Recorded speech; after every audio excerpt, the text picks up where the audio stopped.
what really drew my attention to it was the remarkable pressure ridge that was evident in one of the casts from the Patterson-Gimlin film site. And this is why it's all the more impressive, because it's not just a weird artifact or something.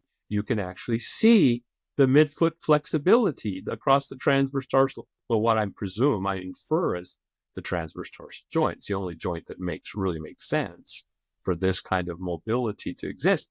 But the point is, you can see the dynamic externally on the foot of the subject in the film. With Sasquatch, it's like people say, well, what do you do once it's proven? I said, that's when it starts. That's when it really begins. I mean, because it's not suddenly going to become easy to find or let alone observe and study a Sasquatch. I mean, you reflect back on the pioneering efforts of Jane Goodall. It took Jane months and months and months of sitting on that hillside. And she was on one little flank of a short mountain range, completely penned in by cultivated land, no place for these chimps to go. And yet it took her months and months even to start catching glimpses of it, let alone having any meaningful observation. And then it was, a year or more before she was, they were habituated to the point that she could actually watch. And this is a social group of gregarious, noisy chimpanzees, not a single isolated, solitary Sasquatch. There are more, but they are solitary in their behavior by all accounts, and probably disperse through a large habitat, maybe 1,000 square miles. So you can't sit in one place and wait for them unless you have serendipity in your pocket. Welcome to the Renegade Podcast, where we dive into the uncharted territories of the human experience, and today, mysteries that challenge our understanding of the world. We're going to venture off the trails today into the dense forests of the Bigfoot mystery, a phenomenon that's captivated imaginations and sparked debates for decades. Bigfoot or Sasquatch? Is this elusive, shadowy figure that's rumored to roam the wilds of North America and around the world, leaving behind footprints that defy explanation and sightings that blur the line between myth and reality? Is it an undiscovered primate? Or is it something else?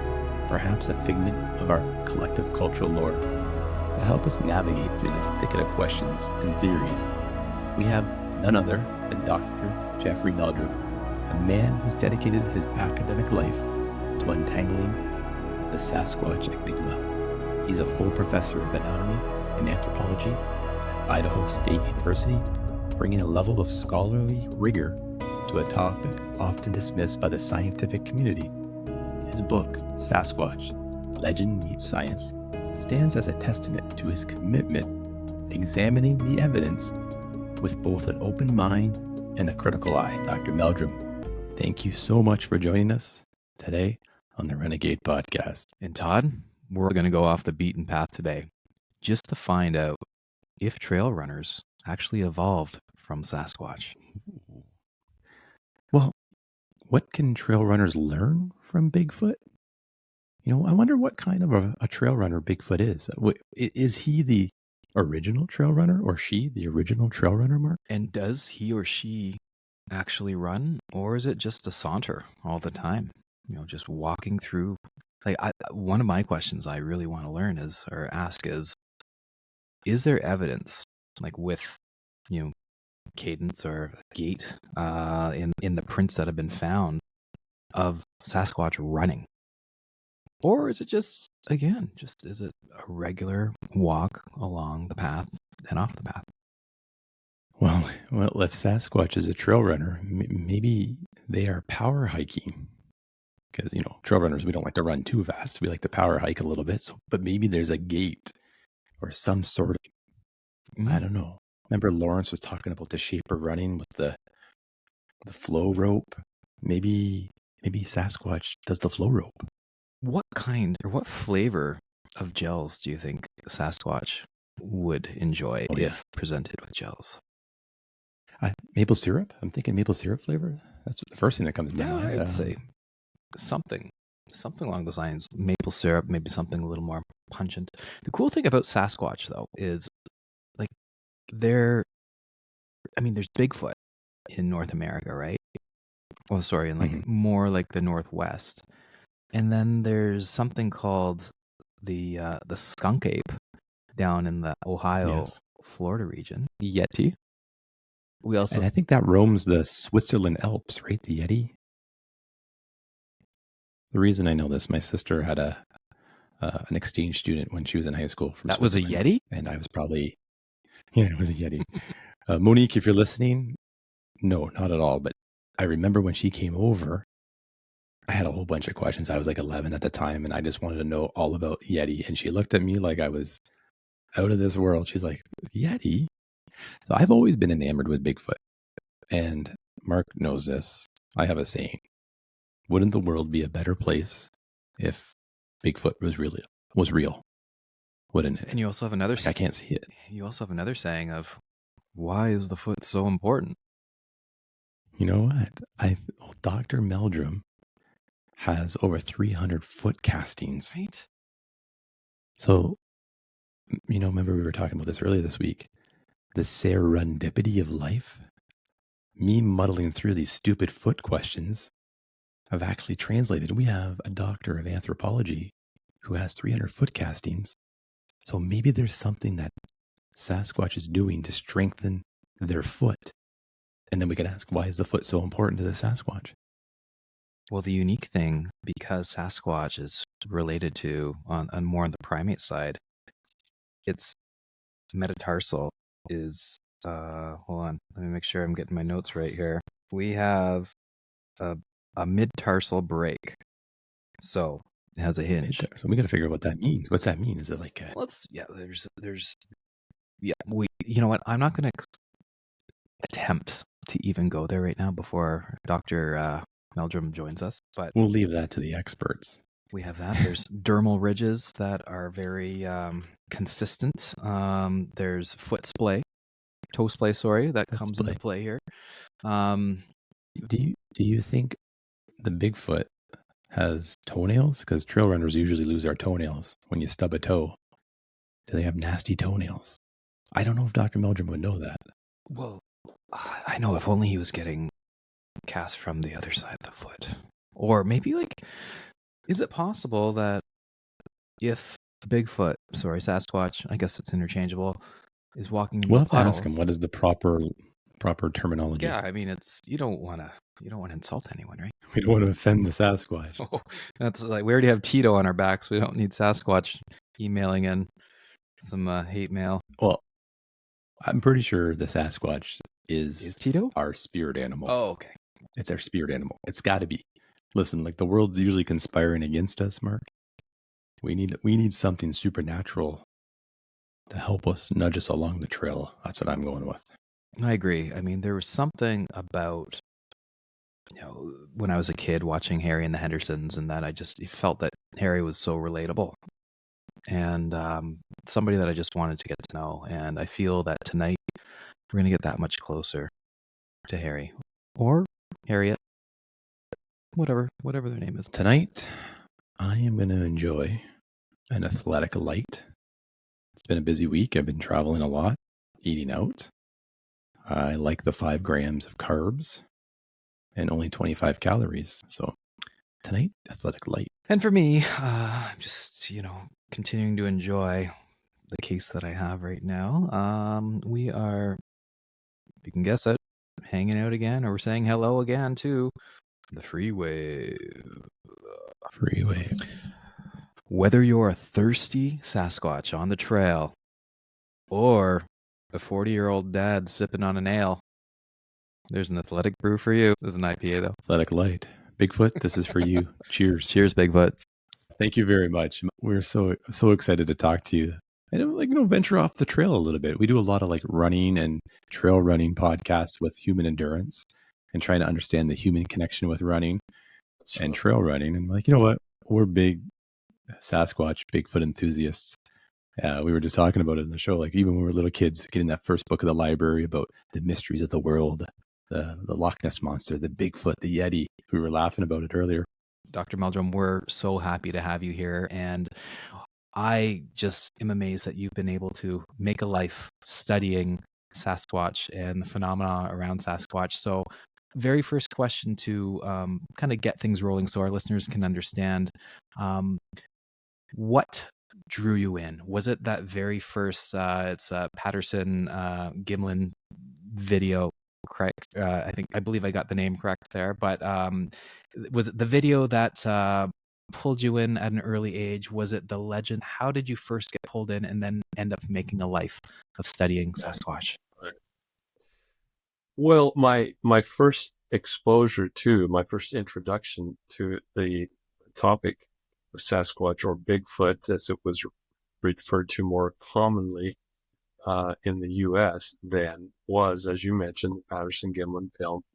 I had the serendipity to be living in Spokane, Washington, where one of the first public viewings of the film was undertaken. You know, I was primed. It wasn't like it was just completely out of left field, in the sense that I was, as a youngster, was always drawn to the natural sciences, to biology, and to wildlife, insects, birds, and you name it. We were always doing something, whether, we had multiple aquaria with fish and terraria with plants and insects. We loved having praying mantises as pets, and we'd catch lizards and all sorts of things. And of course, I had a extensive insect collection as a youngster. And my parents were really good about, recognizing those interests and cultivating, making opportunities. So it was more amplified even than just your average little kid. But I went through the dinosaur phase, as so many kids do, and fascinated with all things prehistoric, became fascinated with human evolution, with some cautionary notes from my parents. But I'd come home from the library, with one stack of science fiction novels, Lester Del Rey and Andre Norton and all the classics. But over here, I started bringing home books on human evolution. And, at that time, there really wasn't a lot in paleoanthropology. It was really a fledgling discipline itself, and in many ways. But so when this Bigfoot's presented to me on the silver screen, it just embodied all of these fascinating aspects of human evolution, natural history, and mysterious, creatures, unknown, unrecognized. So yeah, I lapped it up, like a kitten the milk bowl, and became quite intrigued by it. Started looking for more information. We actually did, in 6th grade, the next year, we happened to do, again, coincidentally, perhaps, or not, a unit on primates, and required, a big project, a big research project. And I can remember the conversation. I still remember it. I remember the teacher writing on the board. She was introducing the notion of what a primate was. We were, as best as we could at that point, enumerating the characteristics that distinguish primates from other mammal groups, and she's listing them on the board. And then we started to list as many examples of primates as we could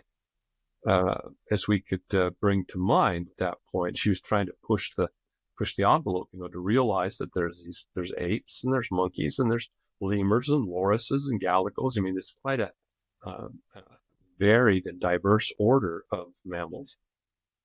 Someone, I really think, just in an effort to be cute, to be sort of sarcastic, raised his hand and offered Bigfoot as another primate. Well, and there was chuckles and snickers in the through the class, and but rather, to her credit, rather than simply dismissing it offhand, she said, "Well, how do eyewitnesses who claim to have seen Sasquatch describe it?" So we started describing it. Many of us, and not a lot of it, I don't know how many were actually familiar with the Patterson-Gimlin film and had attended that showing. I mean, it was well attended. The auditorium was packed. We ascertained that, yeah, it was a primate. If it existed, it would be a primate. So she put that on the list. Well, then subsequently to that, we were called upon to volunteer to do an in-depth report on an exemplary primate. And when it came to Bigfoot, boy, my hand shot up faster than anyone's. So myself and there was another fellow, we worked in pairs, who got that opportunity. And, at that time, obviously this is back before the age of the internet, cable television and so forth. And I had my little Patterson book, Do Abominable Snowmen of America Really Exist? At that time, I hadn't yet purchased, actually, I got it as a Christmas present. First time I received a book for a gift at Christmas was Ivan Sanderson's Abominable Snowman Legend Come to Life, which is an encyclopedic tome. But boy, I just poured through that over and over. That's how I learned world geography, was poring over the maps he had with the distribution and his in-depth descriptions. He was very, very focused on the ecological basis for the distribution of these man-like monsters, these ABSMs, as he referred to them, abominable snowmen types, subhuman hominoids. And but I realized I don't have much in way of material, and there's not going to be a lot. You go to the Encyclopedia Britannica over the World Book set, and basically there's a little entry for abominable snowman, and that's about it. It's the closest you got. The word Bigfoot wasn't even in the parlance of the vocabularies of widely known. And so again, to her credit, the teacher says, well, when you have a question like that, where do you go? To the library. And you'd ask your librarian. Turns out she reaches behind her desk, and here's a big filing cabinet. She pulls out this manila folder. It still was pretty sparse. But I mean, it was a lot for me, because I expected there not to be much of anything. There were several magazine articles and tons of newspaper clippings and several, Xeroxed pages and so forth. And still in its envelope was a brand spanking new copy of John Green's On the Track of the Sasquatch. So here it was this term Sasquatch. And it was the Canadian term for Bigfoot. And, to make a long story short, though, it was years later, I gave my first public presentation at a conference that was held up in Harrison Hot Springs, British Columbia, and was the house guest of John Green and himself. And it was really quite a special treat, because his other house guest, this was quite spur of the moment. I'd gotten to the front desk and there had been some confusion. I was an invited speaker, and the hotel room arrangements, the accommodations were supposed to have been already taken care of, and they had no reservation, and they were booked solid. And so I jokingly said, well, can I sleep on the beach, there at Harrison Lake? And I hear this voice from behind me saying, oh, don't be ridiculous. You're coming home with me. And I turned around, and there's John Green, big as life. And I was quite starstruck. He was quite an imposing figure, and very, very nice, very, very hospitable. And as I said, his other house guest was Dr. John Bindernagel, who lived out on Vancouver Island. And he was just getting really geared up himself. He was in semi-retirement, had moved from the Midwest back to Vancouver Island, and had really started to pursue his interest in Sasquatch, which had kind of run parallel to mine, although I had really actually had, as a professional, deeper roots in mine. But in any case, fantastic weekend. Well, it turns out both Johns were kind of impressed at this Johnny-come-lately, this new kid on the block, in his tweed jacket, and was so familiar with so many names and dates. Wow. And so I gave him a little background as to how I first got introduced. And he goes, "Where did you go to school?" And I said, "Well, it was elementary at Indian Trail Elementary in Spokane." "And who was your librarian?" I says, "Well, I can't remember. That was, 20 years ago or more." And he goes, "Was it Mary Bessiker?" And when he said her name, it just clicked. It's like that recognition, just that the penny dropped. And I go, "I think it was." And he goes, "That's my niece." Oh, no way. That's why she's the brand spanking new On the Track of the Sasquatch, because he had just mailed it to her after its publication. I was the first student. So he picks up the phone and, I think it was actually dialing back then still. And "Mary, you'll never guess who's sitting across the table from me." And she remembered because I had been the first student to whom she had entrusted this book, checked it out to. And the first student really had done a report on Bigfoot from her clippings file. And so that those experiences set the ball kind of rolling.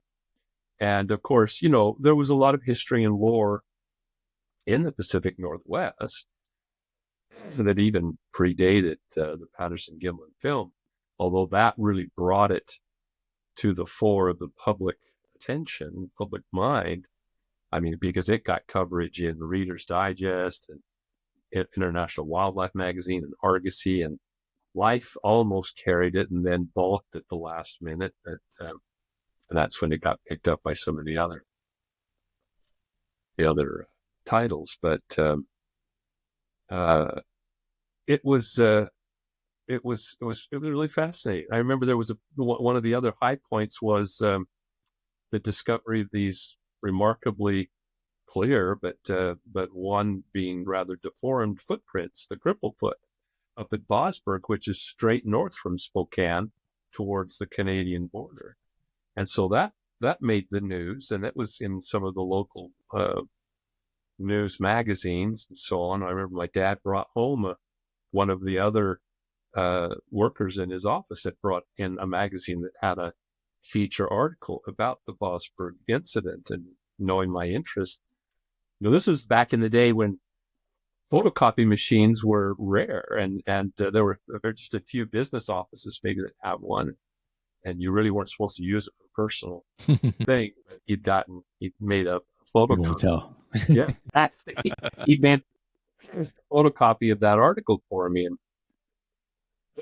and of course by that time I was starting to collect clippings and scouring through the libraries. And so anyway, I don't mean to spend so much time on that, but your question about how do you make a living at it?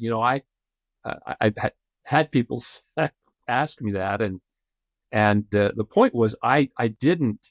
There wasn't a direct line from point A to B. It's just that it seemed that my life's course ended up at another point of nexus there at an opportune time when I was a professional with specialties and expertise in an area that made me a prime candidate for someone to evaluate or to carry on the analysis of evidence relating to the very physical aspect of this phenomenon, the anatomical morphological adaptations of a bipedal primate. And so when I have young people, and I should add, and the consequences of that collision, because right like that Yes. was the consequences were not always positive. I mean, there's been a lot of good things that have come of that, but it also nearly cost me my job. Hey, Renegades, we have something exciting to share with you today, and it's all about revolutionizing the way we think about footwear. Enter Peluva, a brand that's setting new standards in the world of shoes. What makes Peluva unique? It's their commitment to foot health, with a design that mimics the natural movement of your feet. We're talking about shoes that give your toes the freedom to move independently, enhancing your balance and strength with every step. Plus, they blend this with style. No more choosing between comfort and looking good.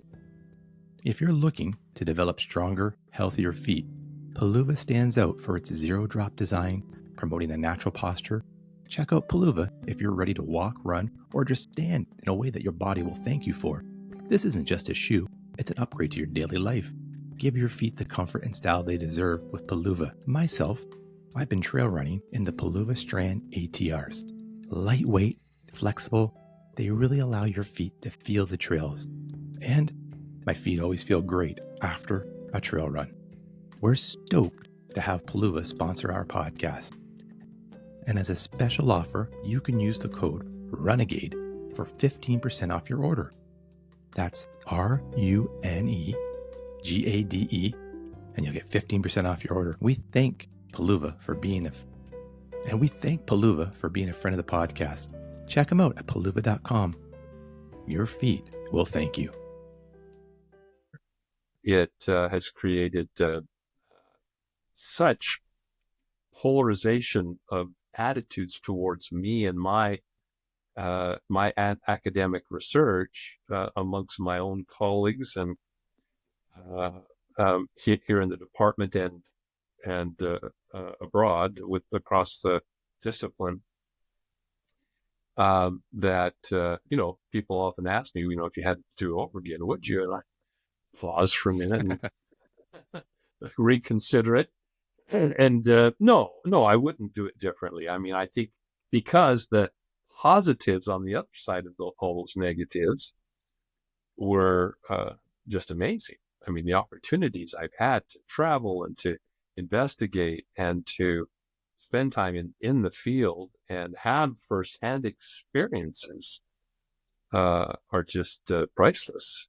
But a new fledgling academic would be, I look back, I don't like to say I was naive. I'd rather say I was idealistic and optimistic to the point that I just thought, I didn't have any second thoughts really. I mean, I was aware that Dr. Grover Krantz at Washington State University had suffered, his reputation had suffered because of his willingness to go along this line of investigation. But I told myself, but Grover had a real maverick spirit on a lot of subjects, had a reputation of being a bit of a wild hare. And I thought, I'm coming at this from a solid, well-established, well-credentialed career, early career in paleoanthropology and, accolades from the most prestigious institutions, and thought I have a solid foundation built from which to launch, but I was a bit premature. I didn't realize how political, how polarizing this subject could be, and the all too human responses by my colleagues and administrators, so I dove it right into the deep end, even before I had tenure. And so when that process came up, it was a bloody knockdown, drag out, kicking and fighting process. And, it's a sad commentary, I have to say. It's very disappointing to have to, to relate that, at one point I had to file formal grievances, and there were threats of litigation against people who had acted very prejudicial, not only to me, but to my students by mere association. They weren't doing anything relating to Sasquatch. I mean, because this wasn't my living. This was one facet, or one facet, I guess would be the better emphasis there, one facet of my research program. Just one. I mean, my research program into the evolutionary history of hominin bipedalism. So how much more appropriate can it be for someone with my emphasis and my expertise to address a question of, could there be a relic bipedal hominin still on this planet, in our own backyard? And, who better to evaluate the most prolific, prevalent evidence, namely the footprint evidence, than someone who has focused on the footprint evidence of hominin bipedalism and has been done all sorts of analytical and experimental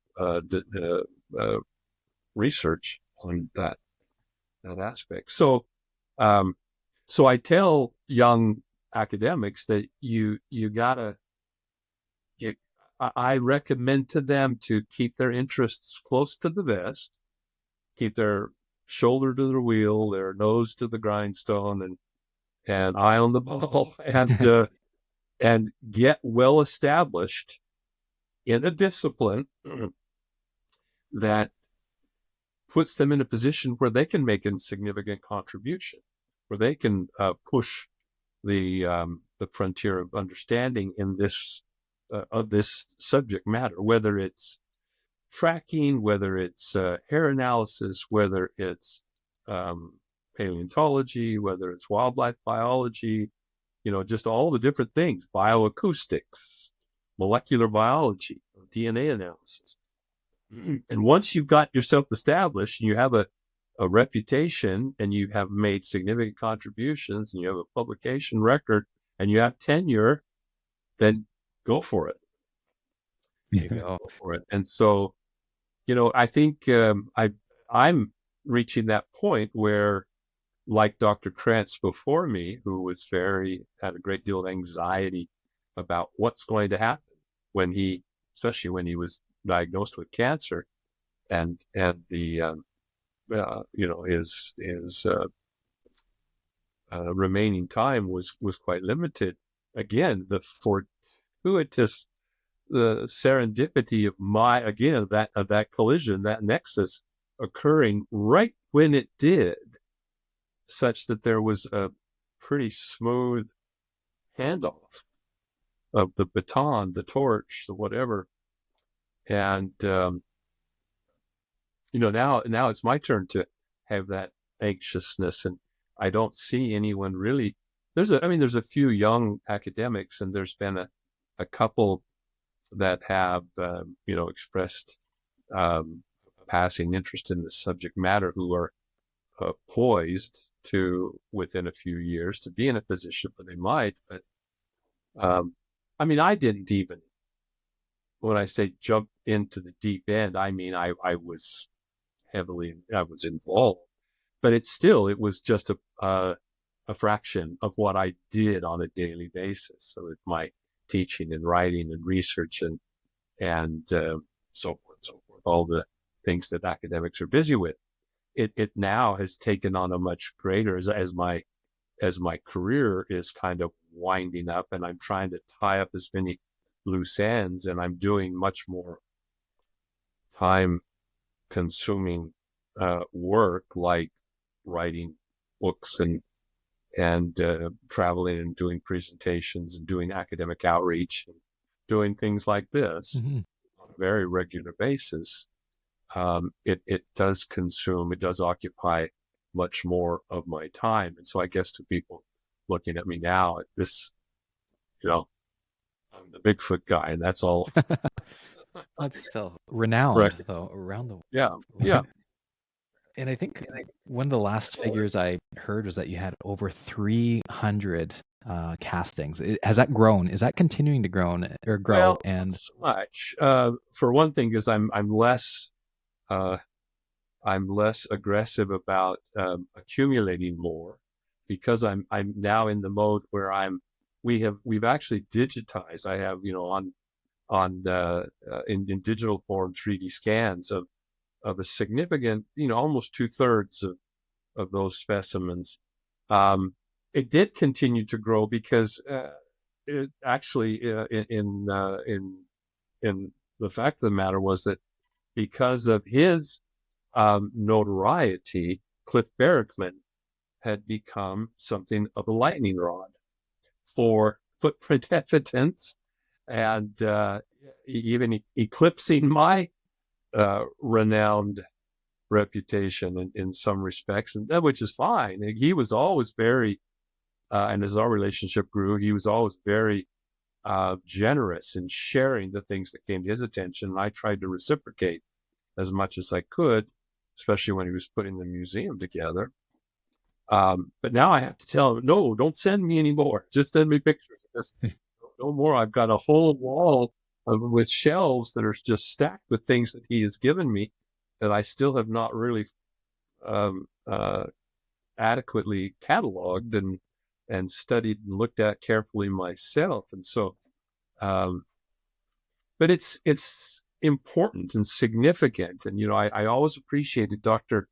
Bendernagel. John was always made an effort to, whenever he could, talk up the collection. He came down and spent a couple 2 or 3 days when he gave a presentation on campus at one time and as an invited speaker, and really took advantage, much as I'd done when I had the chance to visit Dr. Krantz, took advantage of the opportunity to really plow through that material, take pictures and measurements, used a lot of those illustrations in his books, and went to great lengths to talk about the significance of this body of data. And so it's great. I'm delighted that it's not just in one spot, but that Cliff has essentially a very full representation of the variety and consistency. I mean, variety of locations and times and places, but there's a remarkable. I mean, that's one of the things that comes through, is what at first glance into the lay, the uninformed eye, looks like just a hodgepodge of all kinds of things. But that is largely an artifact of the fact that these tracks come or are observed and discovered under very circumstances of substrate, of age, of clarity, of weather conditions, and so forth, season. And so, but yet, beyond that superficial variation, and also accommodating, acknowledging the individual variation that one would expect in a complex structure like a foot, as opposed to, a hoof on a deer, there is an underlying, remarkably consistent and yet distinct architecture that characterizes the Sasquatch foot. And I think we'll get to that. I know you wanted to talk a little bit about the relationship to running and what trail runners might learn from the Sasquatch foot. Well, that's it. Yeah. Like this was really interesting, and like applying the scientific rigor of, I have a hypothesis. What does the evidence show? And having that, I would say, critical eye. What is the most compelling evidence from your observation? Is it the foot castings? And then what is it about the foot castings that are so fascinating? Right.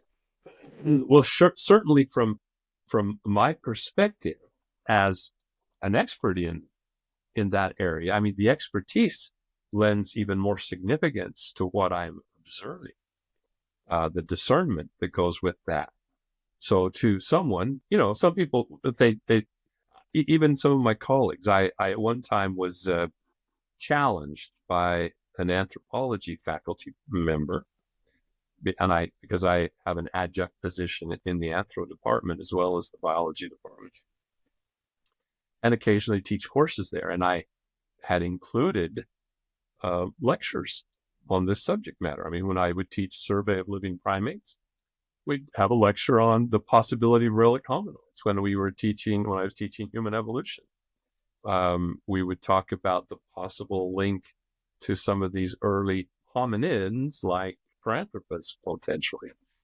And he took umbrage with that and challenged me. And so the chair gave me an opportunity to make a little presentation to the faculty in the anthro department during one of their faculty meetings. And I made the comment, and there were some, kind of nods of at least appreciation, acknowledgement.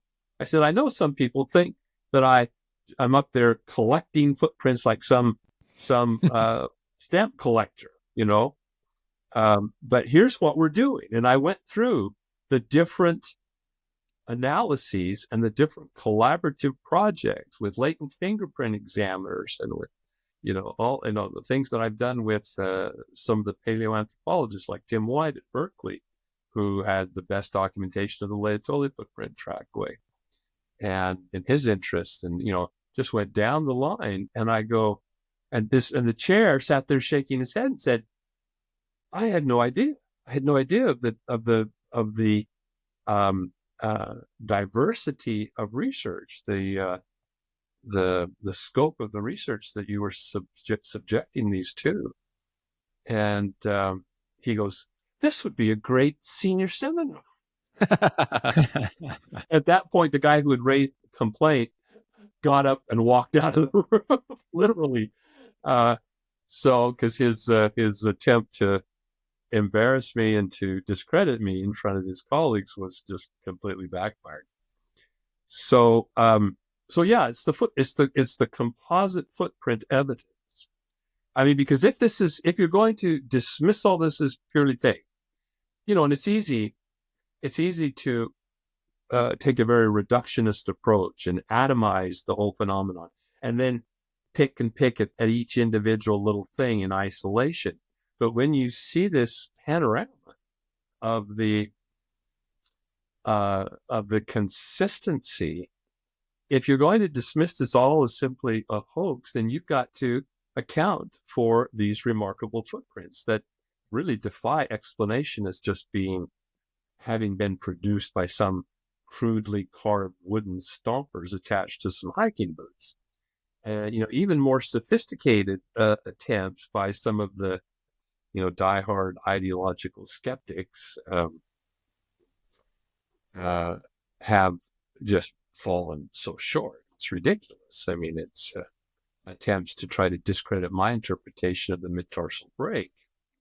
And I was talking about the mid-tarsal break before it was even fully accepted and recognized in paleoanthropology that early bipedal hominins walked on flat, flexible feet that lacked an arch and that indeed had a degree of midfoot flexibility. And so, these people that continue to take pot shots saying that I'm just imagining that, and there's no basis for that, no attempt to discredit it, they don't have a leg to stand on. I mean, pardon the pun, but they don't. It's a baseless argument. And, I chuckle sometimes that you get a total amateur enthusiast who takes it upon themselves to deconstruct my model of the mid-tarsal break. I mean, they don't have any basis for it.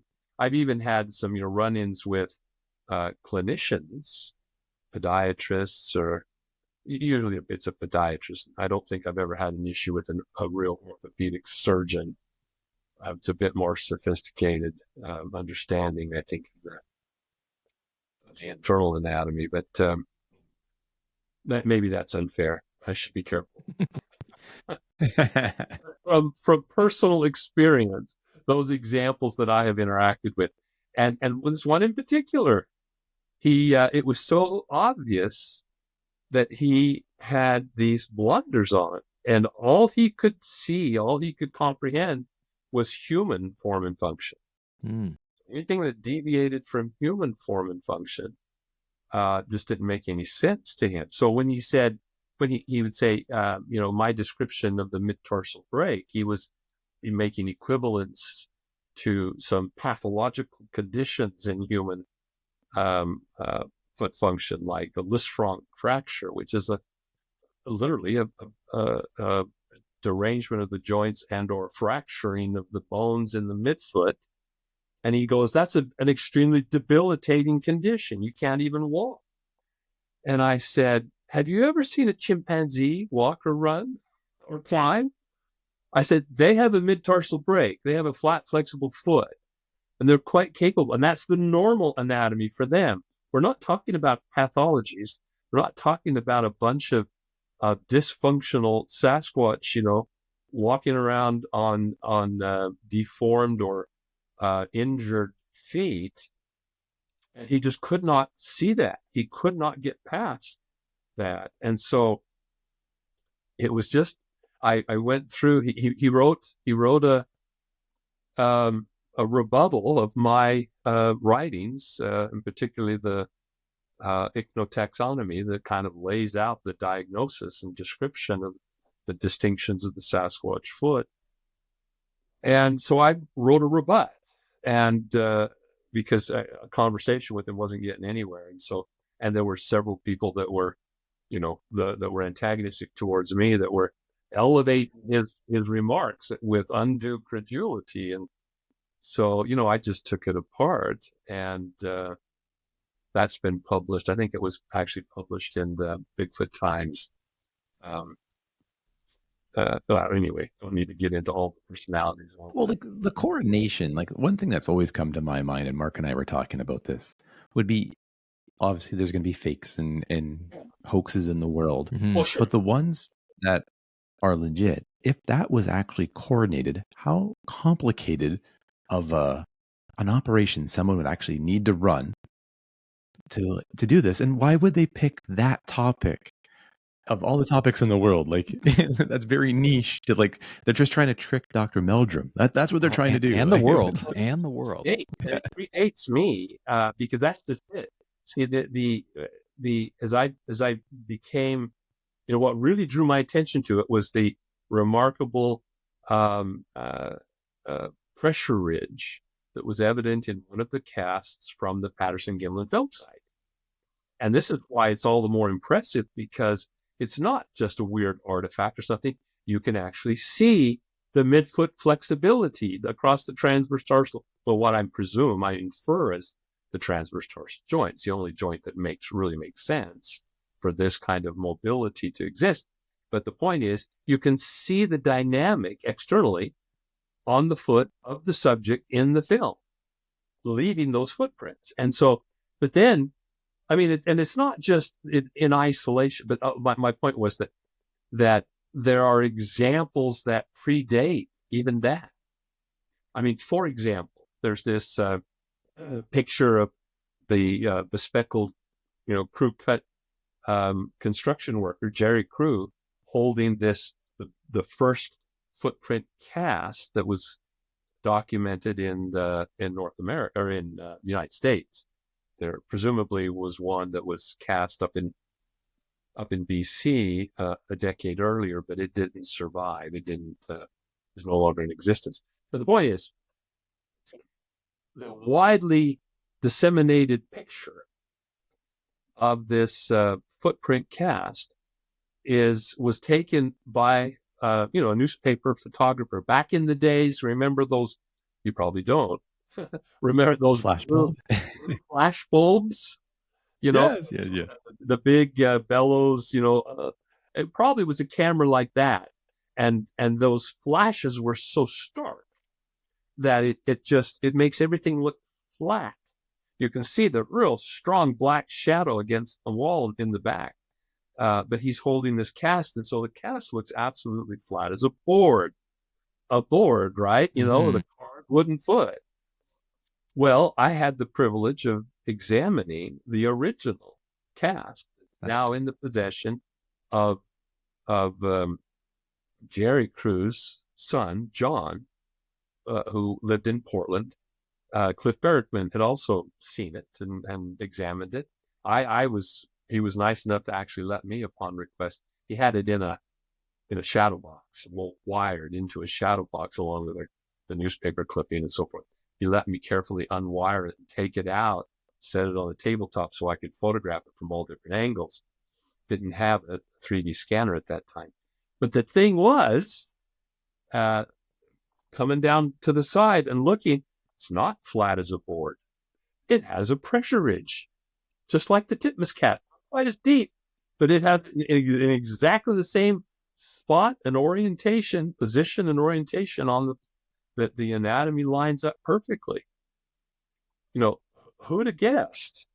Well, and then on top of that, this was what really sealed the deal for me. Was I had the chance to go to China, and the Chinese have the Yeren, the wild man, and there are reports across Asia through China, and I mean there are actually footprint record that spans all the way across southeastern Asia and up skirting the Himalayas and button hooking around the various mountain ranges around Mongolia, all the way over to the Caucasus Mountains, ending there before you get to Europe. And but I had a chance to go over to China. They have reports of Sasquatch-like creatures that are extremely similar in description. And all these footprints have a non-divergent big toe. They look just like a Sasquatch, approximately the same average size, in excess of 14, 15, 16 inches. This gentleman that we interviewed, Mr. Yuan, who had been a game warden, or a park ranger, better term, not a game warden, a park ranger, in the Shenanjia Reserve in Hubei province, which has a rich history of reports. Actually, one of the reasons that the reserve was actually created there. And he had an experience where he had an encounter, saw one of these things at fairly close proximity, and was able to track it, found where it had stopped for a drink at a spring, and it apparently had squatted beside the spring in the muddy bank and had left some deeply impressed footprints. Well, as it squatted, you imagine when we squat down, we're up on the balls of our feet because we have arched feet. Mm-hmm. This creature with a transverse tarsal joint that's much more flexible, when it squats, its heel would come up, but the entire forefoot is in contact. It was differentially impressed and made a pressure ridge, pushing some of the material, kind of sank in, pushed some of the material back, just like in the titmus with the walking print at the Patterson-Gimlin film site. Well, they wouldn't let me see the cast. He retrieved some casting material and came back because these were so clear, and made a right and left plaster cast. Well, they wouldn't let me see them because they wanted to have the interview set up, the cameras rolling to capture my initial reaction to this. As leading up to this, as we're driving out to the location that they were going to set up, this nice park setting, Mr. Yuan has his little travel suitcase under his arm. I had reached in my satchel and I'd brought some reprints of this ichnotaxonomy of the Sasquatch footprints paper, and he couldn't read the English, but it was illustrated with photographs of plaster casts and so forth, including this beautiful 3D scan of the titmus cast presented in a sequence of 3 angles, and with that very distinctive pressure ridge. He saw that, man, he sat up and he grabs my coat and he's pulling on the sleeve and he's thumping on the paper, nodding, big eyes. I say, okay. And we get there, and sure enough, they get set up and they turn us loose, and he opens up a suitcase and out comes a toweling out come these two footprint casts, the right and the left, and they are dead ringers. Wow. For the Patterson-Gimlin film site, the titmus cast with the very distinctive pressure ridge even more pronounced because it had really, squatted, and that forefoot had really, the weight's all in that forefoot as it in that moist soil. It was a little bit broader, maybe a half-inch broader, but right there at about 15 inches in length, pressure ridge in exactly the same spot, same position, same orientation. It has this, when I say orientation, there's a slight hand. It's not perfectly transverse because the talonavicular and the calcaneocuboid joints that make up the transverse tarsal joint, compound joint, they're slightly offset with the calcaneocuboid joint, a little more distally located. And so it throws the ridge, the axis of the ridge, at a slight angle, canted upward and outward on the outside, towards the outside of the foot. Subtle detail, but it's there. I mean, it's there consistently. And it was even more, since it was more pronounced, you could see this kind of a double bowed or bulge to the forefoot, to the proximal edge of the forefoot, that marked the position of those two joints, basically, with the differential pressure behind.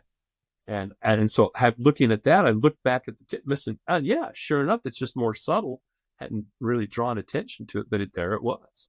And I've got other example after example after example that show the pressure ridge and all those features consistent. Now, who, like you said, what black ops, what organization is instructing these people not only to do this so remarkably consistently, but in such a way that it would correlate with the skeletal anatomy and our as yet unknown understanding or appreciation of the transverse tarsal joint flexibility in the early hominin foot. I mean, it's almost impossible because, like, what year was the Patterson-Gimlin film? 67. It was in 1967, Yeah. but I hadn't drawn attention to this feature and published on it until 1999. Wow. Right. So, like, you would have been a really, really detailed-oriented person back in the 60s if they. Like, I can understand renting a costume and walking, but to know the detail of the foot of a primate and have Right. it's impossible. And that like knowledge, right there, then there. wasn't to be had, especially by, exactly by a layman who had no firsthand experience. I mean, the foot has and footprints have with the previous couple of generations of academicians in this discipline has grown in popularity, if you will. I mean, the number of papers, the number of individuals who are focused. When I launched, there were only 2 or 3 or 4 people, really. I was in kind of that first wave. Well, I would say I was in maybe the second wave or third wave. But my immediate predecessor, I mean, you had to go back far, but that it was, they didn't have the fossil material. They didn't have the footprint record. These Laetoli tracks were found in the 70s. And see, this is the thing. At the time that they were described, the Laetoli hominid footprints, this is a site in East Africa that's attributed generally, although not with certainty, to Australopithecus afarensis, an early bipedal hominin, and dates to about little over 3 to 3.5 million years ago in volcanic ash. So a phreatic eruption, ash like Mount St. Helens, laid a layer of ash was just raining down during one of the interludes. Animals were scurrying around and left footprints, which in this wet, loppy ash that probably had the consistency, of loose kind of fluffy cement. And then it rained lightly, created a nice little patina through the chemical interaction with the carbonates and whatnot, the silicates and so forth in the ash. And then another asphalt came down, filled it in. See, and it was just like a layered cake. And so that's what preserved it. As these layers eroded away, eventually it exposed the layer that had the imprints, or sometimes even lost the contact layer and had underprints where it presses down into the strata below. But the point is, just to give your viewers a little image of that, there was a lot of controversy as to interpretation. I mean, they're not. It's kind of a gloppy mess that they would. Some were very clear. Some there were overlapping, where a second individual. There's even one person who suggested there was a third. I don't buy that, but I can clearly see the imprints of the two. One, and then it's like it's like when you go walking with someone through a snowfall, you just naturally place your steps into their footprints. They've already broken the trail for you. And so there's that superimposition. It's not always perfect. And so you can pick out, especially, the real distinctive feature is the big toe, and which kind of juts out a little to the side even. But, and the heel imprint. But anyway, the point is, when these were first described, first popularized and studied and so forth, no one drew any attention to the fact that there's a mid-tarsal pressure ridge. And so when after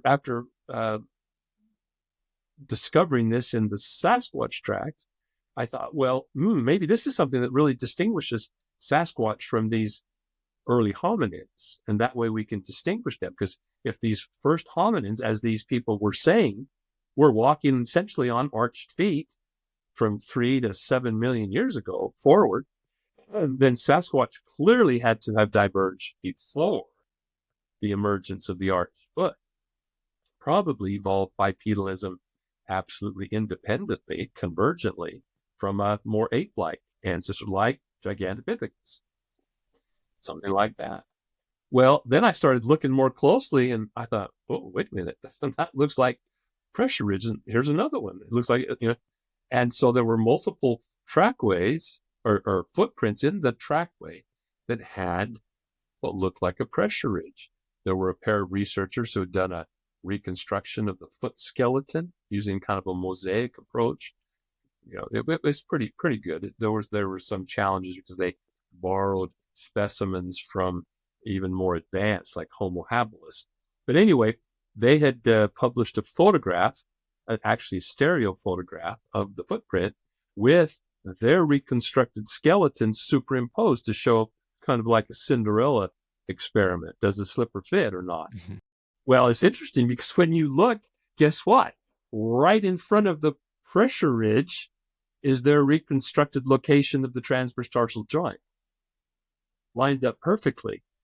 And I had this conversation with Tim White, who had done most of the archiving of this site, and his first reaction was, "Oh, well, people have dismissed that as just maybe it's just excavation artifact."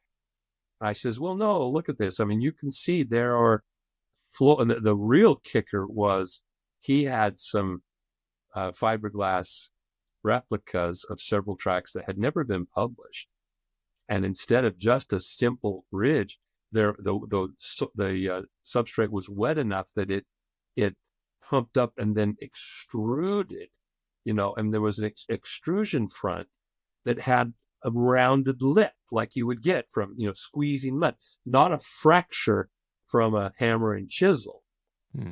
And it's in exactly the same place as the other artifacts. I said, you mean to and then the other explanation was, well, the others have suggested that it was, subterranean termites that burrow like moles. They make this kind of molehill as they're working away, migrating out to start new colonies. And they just burrowed across so I showed him multiple images, and I says, you mean to tell me that multiple independent colonies of termites all transected the footprints, multiple footprints, at exactly the same spot in exactly the same orientation? I said, come on, this is a Maybe the termites are attracted to the foot smell. Like maybe they are like fine. Even if that were the case, because there were extrusion artifacts, what they do is when they hit the compacted part, they just go around. And there were some examples that might have been, rather than simply extrusion, were humped up termite burrows, but I don't think a strong case could be made for that anyway. But people can find a reason to explain, to find a reason why to dispel anything. Like, hey, that's a worm colony, or like the sunlight hit this at a certain angle. Like, yeah, sure, it could. They come up with something. So the point simply being is, here's a feature that further confirms the notion that early bipedal hominins were walking, because now this has been further substantiated by the reconstruction of numerous foot skeletons of these various hominid species, and they all lack a fixed longitudinal arch. And as the arch actually emerged in a very piecemeal fashion because of the various joints that are involved, there was greater stability on the lateral side of the foot long before there was fixed, raised medial arch. And then, so it wasn't until we get up to the immediate ancestor of us and Neanderthals, Homo heidelbergensis, that you get a low arch. And it's fixed. I mean, it is an arched foot. But humans have even amplified that to the extreme. I mean, before, I don't want to leave this yet and go to the other, but my point is simply that the Bigfoot evidence predated my analysis. My analysis predated the recognition and now ultimately the acceptance that early hominins were walking on flat, flexible feet, and the few examples of footprints in fossilized footprints that we had suggest mid-tarsal pressure ridge. When something anticipates knowledge that has not been discovered yet, and it anticipates it by decades. I mean, this is the big argument that I make about the Patterson-Gimlin film itself. When you look at what's on the screen, there are all sorts of anatomies and combinations of features that were inexplicable in 1967, were contrary to conventional wisdom, which is why a lot of the scientists simply dismissed it out of hand. It can't exist. They were of the mindset there couldn't be any other bipedal species. We were the only one. It was an exclusive club, one niche, one species. And now that's out the window. But see, at the time, they rejected and came up with all of these silly observations and condemnations. But now, each one of those inexplicable features is the conventional wisdom if you are trying to characterize and describe an early bipedal hominin like Paranthropus or Australopithecus. So 50 years in advance, either Patterson had a lot of dumb luck, or if someone was coaching him, they coached him in such a way as to taint the whole thing by giving him things which at the time were absolutely would be unacceptable to the scientific community. So what a coincidence if it actually happened, a planned coincidence. But that Patterson film, like we've seen that gait, that stride during our trail runs when those runners are trying to slow down a little bit, they get a little bit tired, so they're starting to do their power hike. So maybe a trail runner could be another divergent species. Well, I think the one convergent feature that you picked up on, and that is the compliance. The runners, especially when they're not sprinting full tilt, they don't necessarily need to maximize their step length. They tend to have a much more, especially if they're on inclines and going downhill, you avoid those jarring forces to the joints by having slightly flexed hips, knees, and ankles. what we call a compliant gait. And that's something Sasquatch exhibits because of their girth. I mean, a person can, Compliant gait. I like that. if you've got a 65-pound pack on your back, you walk very differently, and you to spare your joints, and especially if you're going downhill. And then you really notice the compliant gait, where you depend upon the muscle storage, the fascial elasticity and tendons and ligaments and so forth, to take up the shock, but also to absorb some of that tension. And I mean, we have taken that adaptation of elastic storage in the Achilles tendon to an extreme degree. And so we have shortened our calcaneus, which we can afford to do because we incorporated the whole shank of the foot down to the ball by virtue of the longitudinal arch into the lever arm. And so then we can load the triceps suri, the gastrocnemius and soleus, which share that Achilles tendon, that calcaneal tendon, which in humans, the tendon is elongated and it's like a big bungee cord, and it can literally store elastic energy, kinetic energy in there, and return a significant portion of it back to the system. Kangaroos are the extreme example, where not only in their long heel and very pronounced Achilles tendon, but of course then they have a long tail and a head with lots of ligaments and epaxial muscles of the back. And you notice when they run, when their legs hit the ground, the whole body flexes like this and rebounds. Right. Between that and their Achilles tendon, once they get up to a certain speed, they are extremely efficient. I don't know what the actual values are, but I mean, their body returns about 80% of the kinetic energy back into the recoil to reload, to lift and propel and prepare for the next impact, where that kinetic energy is stored again, and so the muscle effort is, they just have to keep that ligament tense. So my point was, the thing I wanted, Sasquatch is a very different, it's not like it's the epitome of trail runners. Because trail trekkers, maybe hikers, but it's massive size.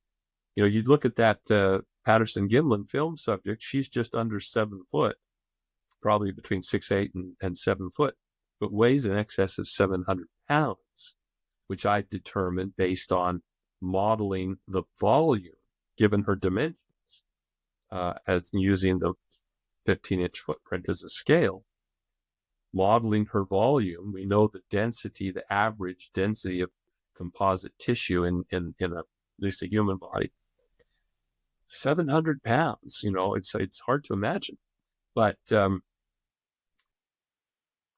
their adaptation for walking is very different. Whereas we're humans, especially they've diverged from other hominin ancestors, have become these very lean, mean running machines. We run marathons.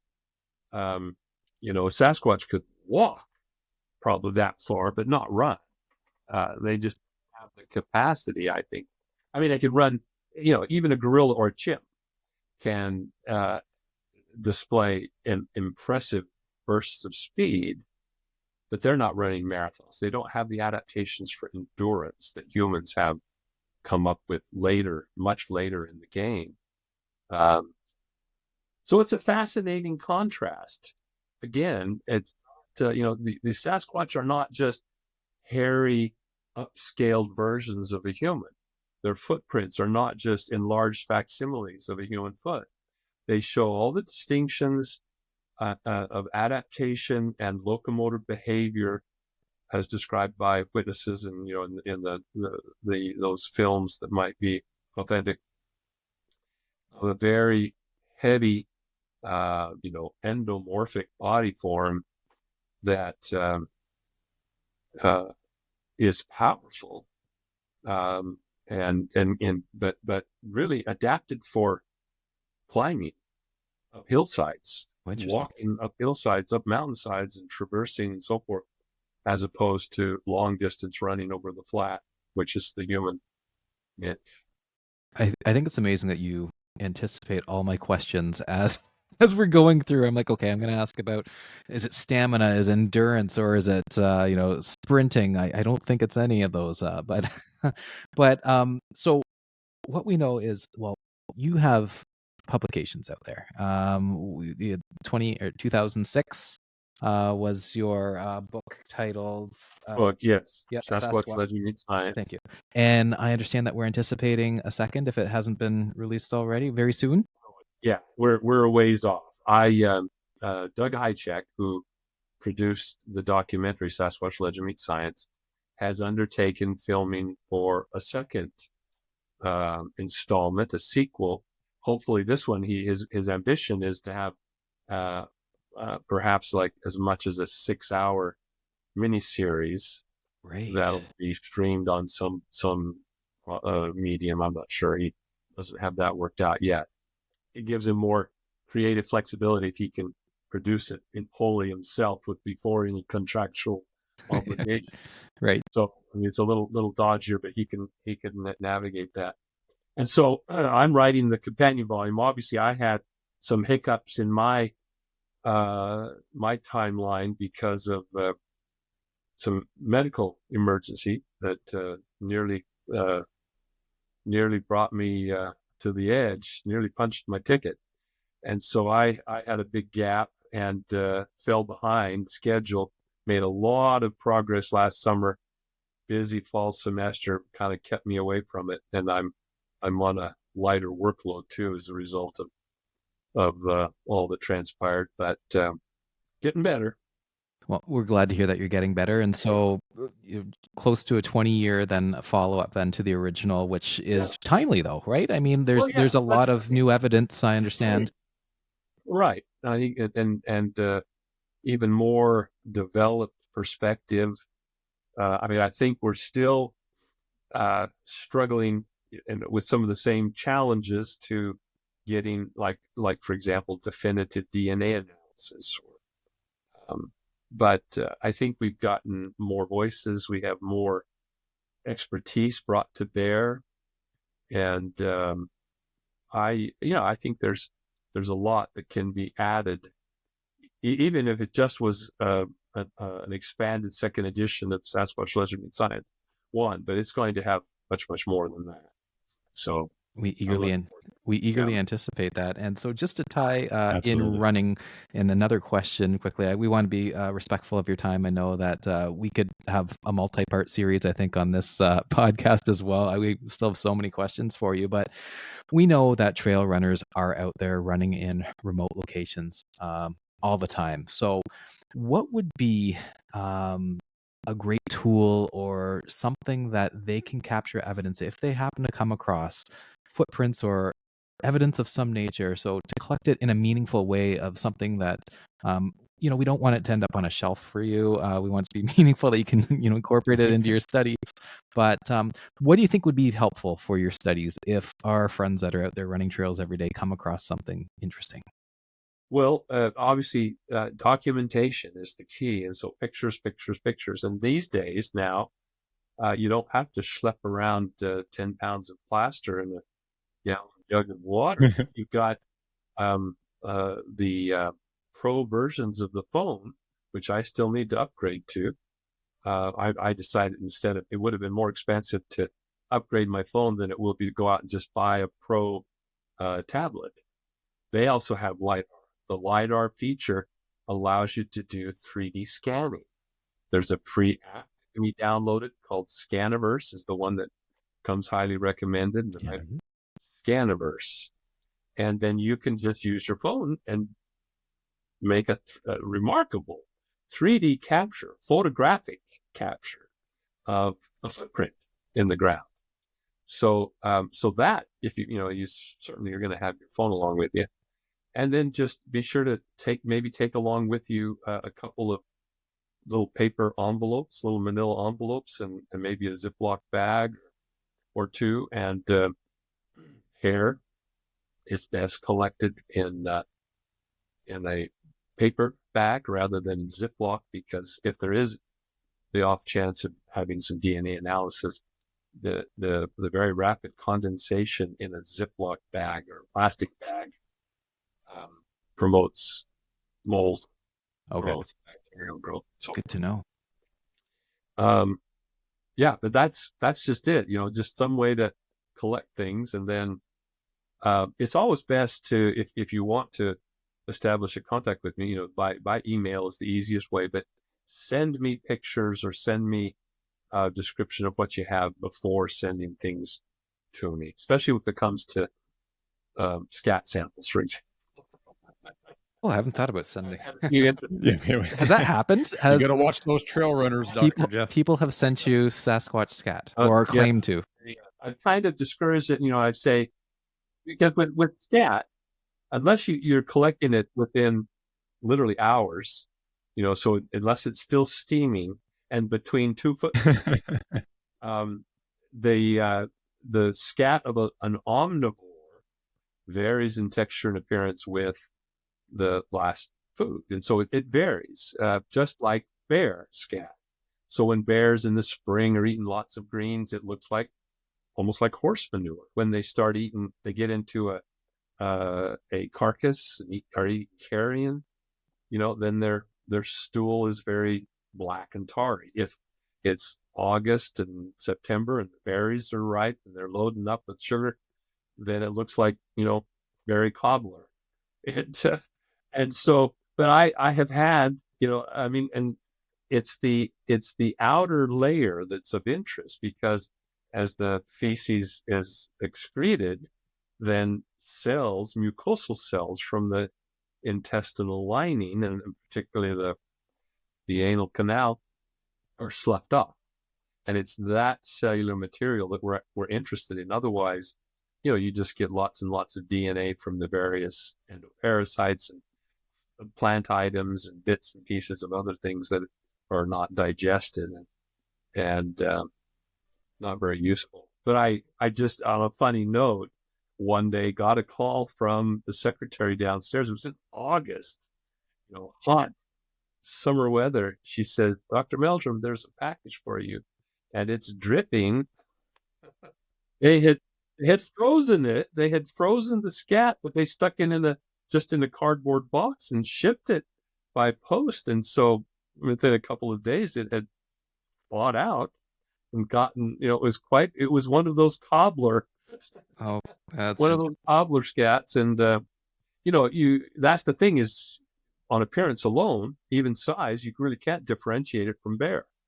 And so and that's why I say, unless it's right between 2 footprints where squatted and left it, or you observe the deposit being made, and it's not worth the effort, quite honestly. And of course, it's always expensive.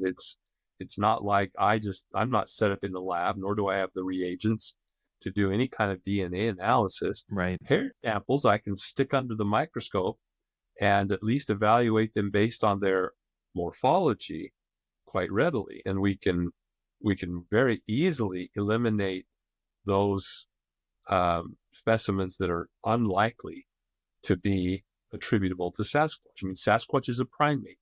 Primate hair is distinctive in appearance. It's different than fur-bearing mammals that have an outer coat of guard hairs and then a finer undercoat of insulative, more downy like hairs. And so if you have a tuft that has those two differentiated types of hair, it's not a Sasquatch. It's not it.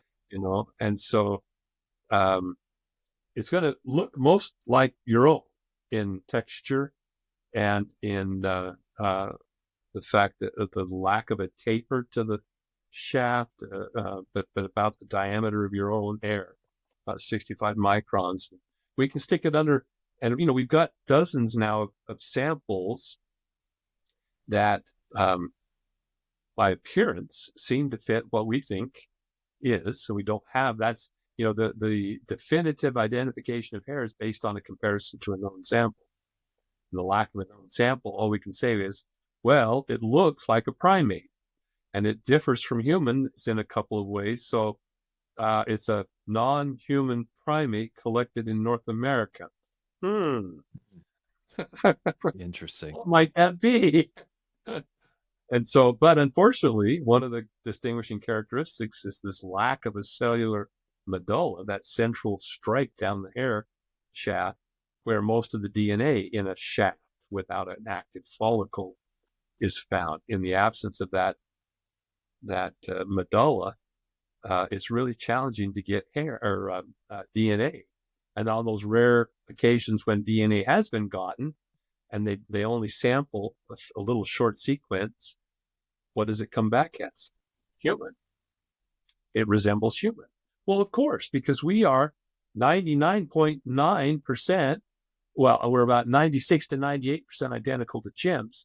I would wager that we're going to be somewhere in the range of 99% identical to Sasquatch. And so if you're only looking at the little tiny fraction of one gene, what are the odds that you captured one of those markers that would distinguish it from a human? And so the thing it's going to most resemble when it's plugged into a gene bank for comparison, human. And so they conclude it was either mishandled and contaminated, or it was simply a misidentified human hair or misattributed. The third possibility is they haven't sequenced enough to conclusively say one way or the other. So that's the problem. But to do that, it's going to take some commitment. You have to have a lab that's not just doing a pro bono bit for a documentary where they're going to look at a small fraction going through the motions. And if you have it done, commercially, it's very expensive.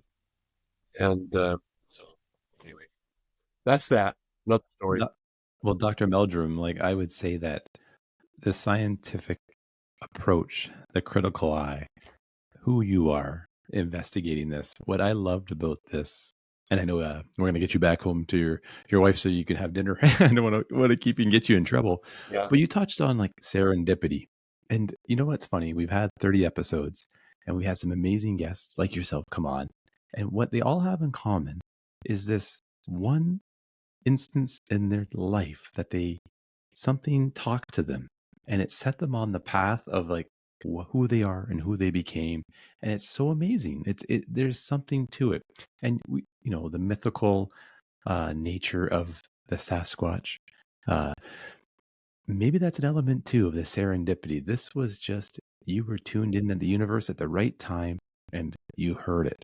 And now it's just launched you to where you have. So we got to thank you for your time, your research and dedication on this. And we can understand how much of a challenge the naysayers and people would I don't believe this.